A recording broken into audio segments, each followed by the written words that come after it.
So hello everyone, कैसे हो तुम लोग। तो welcome back to our channel. तो जैसे कि तुम्हें पता है हम लोग मॉडर्न हिस्ट्री कर रहे हैं और उसमें हमने जो है लास्ट क्लास में शाहजहां को खत्म करा था। उसके प्रीवियस ईयर क्वेश्चंस करने रह गए हैं।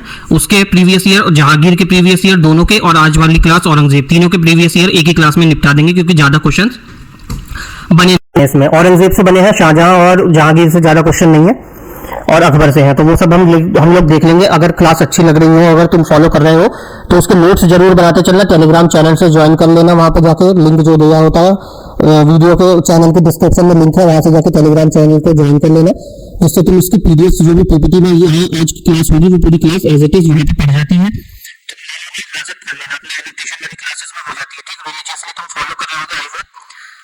जिसका फायदा तुम्हें आने वाले अपनी एनटीपीसी के एग्जामों में, और या तो तुम अभी अगर मॉक्स दे रहे हो, मॉक्स देना क्योंकि स्टार्ट कर दो, 40 से 45 दिन एग्जाम में बचा है, तो तुम्हें उसमें फायदा दिखेगा। तो चलो आज की क्लास को शुरू करते हैं।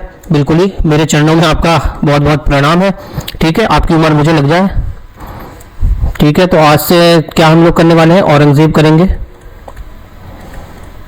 औरंगजेब जो है कब से कब तक था, 1658 से लेके 1707 तक ये रहता है। कब से कब तक, 1658 से लेके 1707 तक इसने रूल किया था। ये एक नंबर का कट्टर ही वो था, मुसलमान, कट्टर मुस्लिम था और सुन्नी समाज का था। ये सुन्नी था, सुन्नी मुस्लिम था। ये कन्वर्जन कराना इसका मेन धंधा था। कब पैदा हुआ था ये पैदा हुआ था 1618 में। कब हुआ था, 1618 में पैदा हुआ था। इसकी माँ का क्या नाम था इसकी माँ का नाम था मुमताज महल। पिता का नाम तो तुम्हें पता ही होगा, शाहजहां था इसके पिता का नाम। और ज्यादातर समय जो है ये अपनी दादी के साथ रहा था। अधिकांश समय ये पूछा हुआ क्वेश्चन है कि जी ये कौन सा ऐसा मुगल शासक था जो अपनी दादी के साथ उसने अधिकांश समय अपना व्यतीत किया था। तो कौन था वो, औरंगजेब था। अधिकांश समय अपनी दादी के साथ। दादी का नाम क्या था इसकी, नूरजहां। अधिकांश समय दादी नूरजहां के साथ बिताया था इसने। ठीक, इसके बाद उसने 1637 के समय में ईरान की राजकुमारी से निकाह करा था। ईरान की राजकुमारी थी 1637 में, ईरान की राजकुमारी थी दिलरास बानो बेगम। अपने नोट्स बनाते चलना, फायदा रहेगा तुम्हें। अपनी लैंग्वेज में रहता है ना तो माइंड उसे जल्दी से कैप्चर कर रहा होता है, क्योंकि इतने सालों से माइंड को वो जो पड़ी है, क्या आदत पड़ गई है तुम्हारी हैंड राइटिंग से याद करने की। सडनली वो पीपीटी से पढ़ते हो ना तो एकदम से वो जो है माइंड रिकॉल नहीं कर पाता, एडॉप्टेशन नहीं कर पाता। वही तुम्हारी हैंड राइटिंग में रहता है ना तो उसको वो पीछे का जो साइकिल उसने कवर कर रखी है, वो उसी साइकिल में नोट्स को भी तुम्हारे वो कर लेता है। इसीलिए यही रीजन है जो सब लोग कहते हैं कि अपनी हैंड राइटिंग में नोट्स बनाना। ठीक, दिलरास बानो बेगम थी, जिसका दूसरा नाम क्या था, इसे क्या कहा जाता था, राबिया बीबी।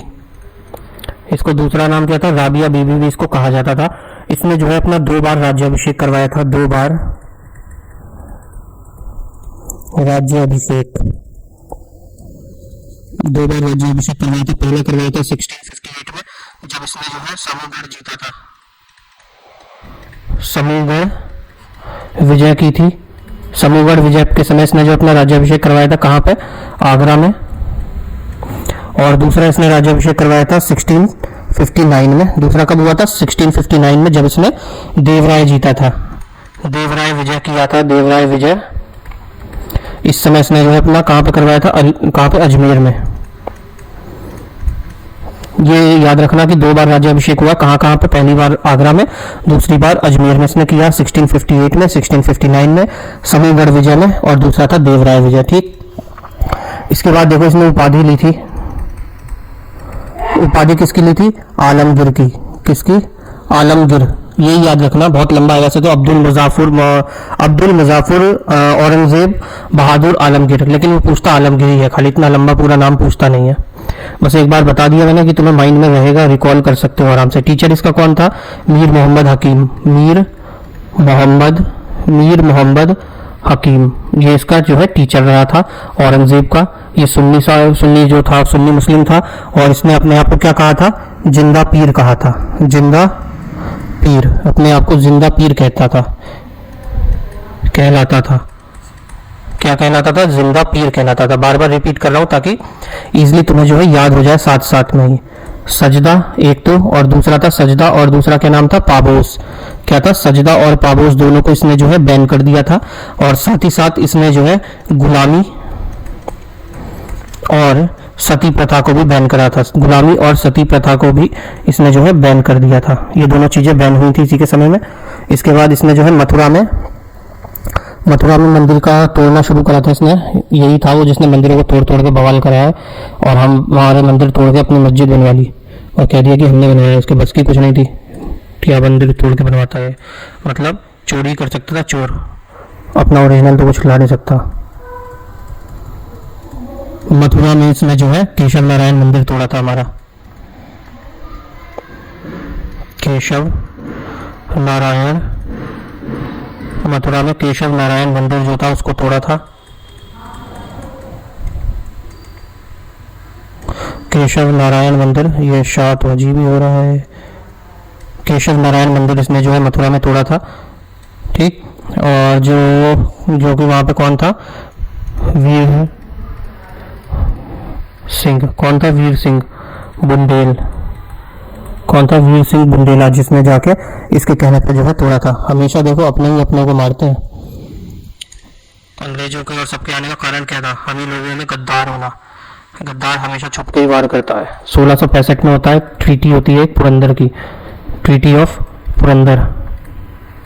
किस किस के बीच में, शिवाजी महाराज के बीच में। शिवाजी महाराज, हमारे शिवाजी महाराज थे एक तरफ, और दूसरा था कौन था, जय सिंह। इन दोनों के बीच में जो है ट्रीटी होती है पुरंदर की। यह पुरंदर के किले में जो है शिवाजी महाराज को बुलाता है औरंगजेब, और बेईमानी करके जो उसके खून में है वो बेईमानी करता है और उनको जो है कैद कर लेता है। शिवाजी जाते हैं और साथ में इनके बेटे जाते हैं, जो कि मूवी भी अभी तुमने देखी होगी, संभाजी महाराज। कौन जाता है, संभाजी महाराज अपने जाते हैं, दोनों जने जाते हैं, और इन्हें जो दोनों जने को कैद कर लेता है, लेकिन वहां से कैद से बच के निकल जाते हैं वहां से संभाजी महाराज, शिवाजी महाराज और संभाजी महाराज। ठीक, और इसके बाद इन्होंने क्या किया था, जो इनकी ट्रीटी हुई थी उससे पहले इन्होंने 1664 में जो है सूरत को लूटा था, सूरत को लूट लिया था। उसके बाद पहली बार, फर्स्ट टाइम, 2 बार जो है शिवाजी महाराज ने सूरत लूटा था, और सेकंड बार जब लूटा था इन्होंने वो था 1670 का समय, जब सूरत को लूटा था, सूरत को लूटा। सेकंड टाइम 2 बार इन्होंने सूरत लूटा था, पहला 1664 में, दूसरा 1670 में। ये भी याद रखना, फैक्ट है, क्योंकि स्टैटिक जी के भी बन सकता है ना इससे तुम्हारा, तो इससे दोनों तुम्हारा जो है कवर हो जाएगा, स्टैटिक भी हो जाएगा और साथ साथ हिस्ट्री तो होती चल रही है तुम्हारी। ठीक, उसके बाद इसमें जो 9th सिख गुरु थे हमारे, 9th सिख गुरु, क्या नाम था उनका, गुरु तेग बहादुर। गुरु तेग बहादुर जी जो थे उनको भी मरवा दिया था इसने, फांसी लगवा दी थी, फांसी। गुरु तेग बहादुर जी को फांसी करवा दी थी, क्योंकि उन्होंने जो अपना धर्म नहीं बदला था, धर्म नहीं बदला था, धर्म नहीं बदला था, इस्लाम कबूल नहीं किया था, इसलिए उनको भी फांसी लगवा दी थी इसने। कब, 1675 में। 1675 में जो है गुरु तेग बहादुर जी को भी फांसी लगवा दी थी इसने। और इसके बाद इसने जो है 1679 में क्या किया था, जजिया कर को स्टार्ट किया था। जजिया कर, जजिया कर जो था उसका हमने स्टार्ट कर दिया था, जजिया कर को स्टार्ट किया था। और इस समय में जो है पहले भी बीजापुर, इसी के समय बीजापुर और गोलकोंडा, बीजापुर और गोलकोंडा जो है दोनों जो है इसके अंडर आ गए थे, अंडर मुगल एम्पायर, मतलब मुगलों के अधीन हो गए थे, अंडर मुगल्स। गोलकोंडा और बीजापुर पहली बार। इसके बाद इसने क्या करवाया था, ये बनवाया था, राइट पेन से देखेंगे क्या है ये, बीवी का मकबरा, बीवी का मकबरा, जिसको जो है सेकंड ताजमहल भी कहा जाता है। इसे क्या है ये मॉन्यूमेंट, बीवी का मकबरा, इसे क्या कहा जाता है, सेकंड ताजमहल भी कहा जाता है इसको, सेकंड ताजमहल भी इसको जो है कहा जाता है। ठीक, और यहाँ पे जो है किसका है, इसकी बीवी का नाम क्या था, कौन थी इसकी बेगम, बेगम का नाम था इसका दिलरास बानो, दिलरास बानो, दिलरास बानो बेगम। कौन थी, दिलरास बानो बेगम थी, बेगम थी जिसका इसने जो है मकबरा बनवाया था। इसको क्या कहा जाता है, सेकंड ताजमहल भी इसको कहा जाता है। और इसके बाद इसमें क्या बनवाया था, दूसरा बनवाया था इसने जो है मोटी मस्जिद, मोटी मस्जिद, इसका क्या नाम है, मोटी मस्जिद, मोटी मस्जिद बनवाई थी, जो कि कहाँ पे है, रेड फोर्ट में है। मोटी मस्जिद कहाँ पे है, रेड फोर्ट में। और ये जो है बीबी का मकबरा कहाँ पे है, ये है औरंगाबाद में, जिसका नाम बदल के अब क्या हो गया है, छत्रपति शिवाजी महाराज। और ये मोटी मस्जिद है, मोटी मस्जिद जो कि कहाँ पे बनवाई है इसने, रेड फोर्ट में बनवाई थी मोटी मस्जिद। उसके बाद इसके समय में क्या था, एक वो थे, कौन था, राइटर था जिसका नाम था मिर्जा मोहम्मद कासिम। कौन था, मिर्जा मोहम्मद कासिम था, जो कि इसके कोर्ट की हिस्ट्री के बारे में लिखा था बुक में, court history in the book. इसकी एक बुक है जिसके बारे में इसने जो है वहाँ की औरंगजेब के समय में जो कोर्ट में हिस्ट्री होती थी, जो भी मतलब हिस्ट्री थी, वहाँ पर कैसे कैसे काम होता था, वो सब लिखा था उस बुक के अंदर। उस बुक का नाम क्या था, बुक का नाम था उसके आलमगीरनामा। क्या नाम था बुक का, आलमगीरनामा बुक का नाम था उसकी। और दूसरी एक और बुक लिखी थी किसने, ईश्वर, सेकंड बुक थी उस समय में लिखी गई ईश्वर दास नागर के द्वारा। ईश्वर दास नागर के द्वारा सेकंड बुक लिखी गई थी, क्या थी वो, फुतुहात ए आलमगिरी। ये क्या थी, फुतुहात ए आलमगिरी, ये भी क्या थी, बुक थी।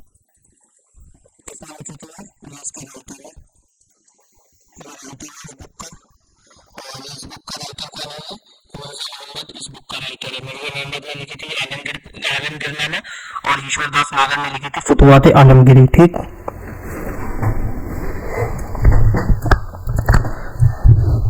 इसके बाद आता है जाट रिवॉल्ट होता है। अब आता है जाट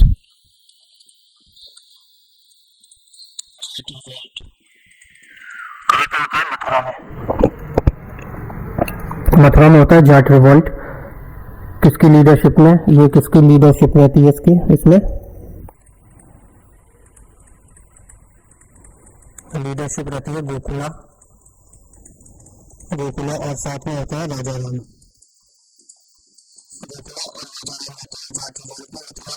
ठीक, 1670 का समय आता है, 1670 का समय आता है, इसमें बैटल होता है, बैटल ऑफ तिलपात। किसका बैटल होता है, बैटल ऑफ तिलपात होता है, जिसमें जाट और औरंगजेब के बीच में, किसके, जाट्स वर्सेस औरंगजेब। इसमें कौन जीत जाता है, औरंगजेब जाता है,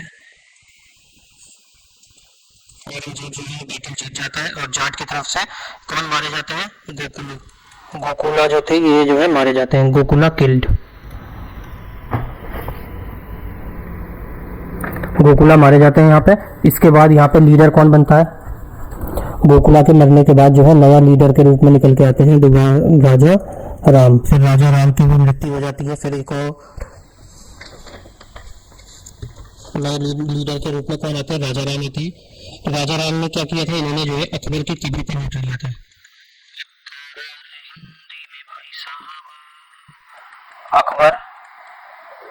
अकबर की कब्र को लूटा था तथा उसकी अस्थियां जो थी, अस्थियों को जला दिया था, मोक्ष दिला दिया था बेचारे की अस्थियों को आग लगा दिया था। उसकी अस्थियों को क्या कर दिया था, आग लगा दिया था। इसी वजह से जो है राजा राम की जो है औरंगजेब ने हत्या करवा दी थी, किल्ड बाय औरंगजेब ने जो है इसी कारण से इनकी जो हत्या करवा दी थी। ठीक, उसके बाद जाट विद्रोह जो है संभाला था किसने, उसके बाद जाट विद्रोह संभाला था, विद्रोह के लीडर बने थे कौन, उनका नाम था चुंडामन। क्या नाम था, चुंडामन बनते हैं अगले जाट लीडर, कौन, चुंडामन। इसके बाद इनकी जब हत्या हो जाती है तो जाट विद्रोह जो है एक तरह से खत्म हो जाता है। इसके बाद देखो औरंगजेब ने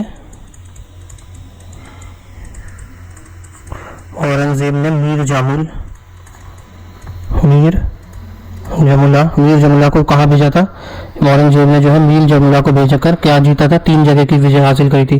पहले तो था कूच विहार, दूसरा है असम, कूच विहार, असम तथा आराकाम। कूच विहार, असम और आराकाम, ये तीनों जगह जो है इसने जीत ली थी। कूच विहार, आराकाम और असम इसमें जो है जीता था।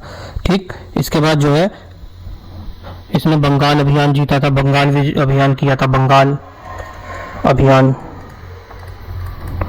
बंगाल अभियान में किसको भेजा था इसने, बंगाल अभियान में इसने भेजा था शाइस्ता खान को। किसको भेजा था, शाइस्ता खान को इसने जो है बंगाल अभियान में भेजा था, बंगाल जीत लिया था। इसके एक मिनट पानी पियो।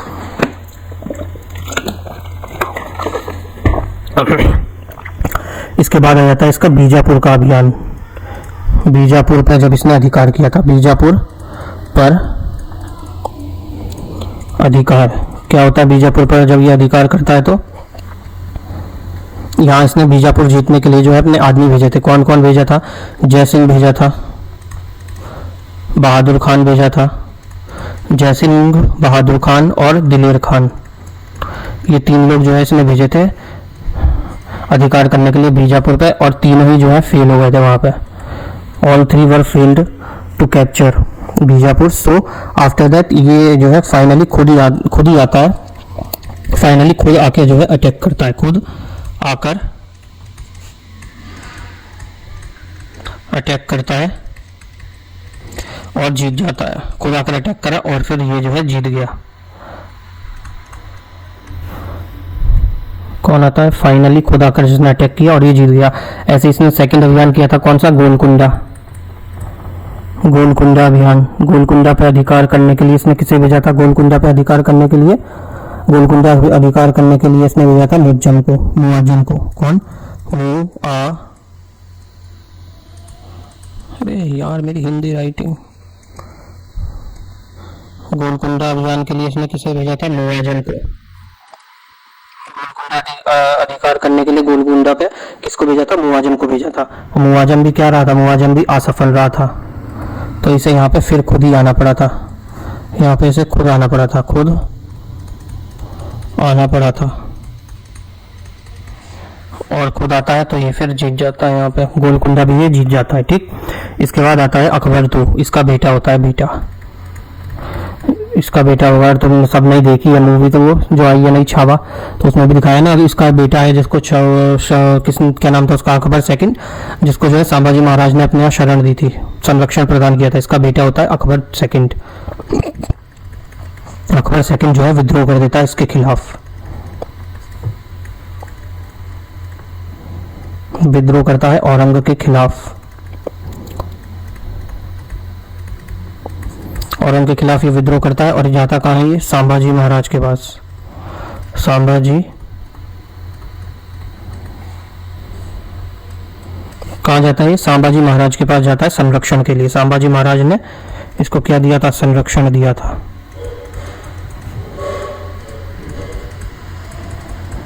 संभाजी महाराज ने संरक्षण दिया था, जिसके बाद इसने जो है संभाजी महाराज की तो हत्या कर दी थी, ब्रूटल तरीके से बहुत हत्या कर दी।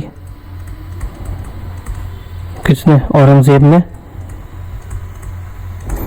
और अपने बेटे, इसने अपने बेटे अकबर II को, अकबर को अपने बेटे को की जो है आंखें निकाल ली थी, आंखें निकाल ली, अपने बेटे की आंखें निकाल ली थी। ठीक, अब आता है 1667 का समय। 1667 का समय जब इसने जो है झरोखा प्रथा को बंद कर दिया था। झरोखा प्रथा, झरोखा प्रथा थी उसको जो है इसने बैन कर दिया था।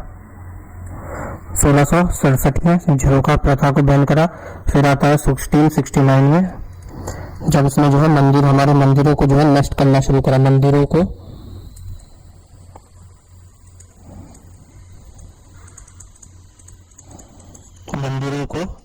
नष्ट करना स्टार्ट करता है। ये सबसे पहले कहा जाता है ये मंदिरों को नष्ट करता है, तो सबसे पहले जब ये गुजरात विजय करता है तो सोमनाथ मंदिर, हमारा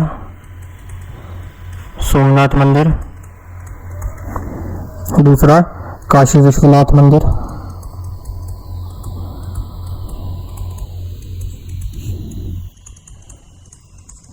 सोमनाथ मंदिर कहाँ पे है? गुजरात में। काशी विश्वनाथ मंदिर कहाँ पे है? वाराणसी में। और तीसरा होता है केशव राय मंदिर, जो कि मथुरा का था, हमने पहले भी देखा था ना, केशव राय मंदिर। केशव राय मंदिर कहाँ पे? मथुरा। केशव राय मंदिर कहाँ पे है? मथुरा में। वहां पे वो भी जो है ये नष्ट करता है। फिर आता है समय 1707 का समय आता है, जब औरंगजेब की होती है मृत्यु। 1707 के समय में औरंगजेब की होती है डेथ। इससे पहले इसने एक और काम करा था, सोना और चांदी जो है बंद कर दिए थे। सोना तथा चांदी पर जो है रोक लगा दी थी। सोना और चांदी पर रोक लगा दी थी।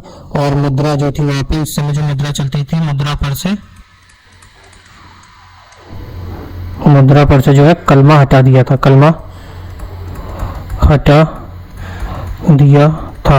मुद्रा पर से जो है इसने कलमा हटा दिया था। सोना चांदी पर जो है रोक लगा दी थी। फिर इसने और क्या किया था? संगीत जो है प्रतिबंध कर दिया था, बैन कर दिया था। क्या करा था? संगीत को जो है इसने बैन कर दिया था, म्यूजिक बैन कर दिया था। और हिपोक्रेसी देखो इसकी, कि खुद जो है ये वीणा बजाता था।